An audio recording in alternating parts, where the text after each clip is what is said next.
Kwa kiasi kikubwa vita katika ukanda wa Mashariki ya Kati tangu vinaanza ilisababisha kupanda kwa bei za mafuta duniani kwa kiasi kikubwa sana. Sasa hapo katikati, kipindi cha ceasefire, bei ya mafuta kidogo ikawa ni afadhali, ikashuka kwa asilimia kadhaa na kupunguza kidogo ule ugumu ambao ulikuwa ukionekana unaweza kufika kuwa wa hatari zaidi. Sasa mara tu baada ya jana mashambulizi kuanza upya, bei za mafuta zimepanda zaidi ya $4 kufuatia mashambulizi mapya ya Israel dhidi ya Irani.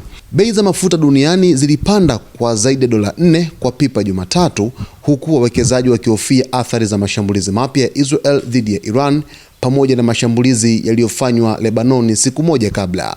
Mafuta ghafi ya Brent yalipanda kwa $4.42 sawa na 4.47 na kufikia $97.15 kwa pipa, huku mafuta ghafi ya Marekani WTI yakiongezeka kwa $4.07 sawa na 4.50 na kufikia $94.61 kwa pipa. Ongezeko la bei la Jumatatu limefuta hasara za Ijumaa ambapo bei zilishuka kutokana na matumaini ya kupungua kwa mvutano kati ya Marekani na Iran. Tangu kuanza kwa vita mwishoni mwa Februari, bei za mafuta zimeongezeka kwa karibu 60%, ingawa bado ziko chini ya kiwango cha karibu $120 kwa pipa kilichofikiwa mwezi Machi. Ripoti za kupanda kwa bei za mafuta ni kutokana na hofu ya wafanyabiashara wakubwa duniani, lakini vilevile makampuni makubwa ya kuuza mafuta, kwa sababu njia ya mlango wa bahari wa Hormuz automatically lazima itapata shida tu kwa sababu ya mashambulizi ambayo yameanzishwa upya huko Mashariki ya Kati. Irani ilisema jana kwamba ikiwa mashambulizi yataendelea watafunga kabisa mlango wa bahari wa Hormuz, na sasa hivi mashambulizi yanazidi kuendelea, na kibaya zaidi ni kwamba Israel imeshambulia kiwanda cha petrokemikali.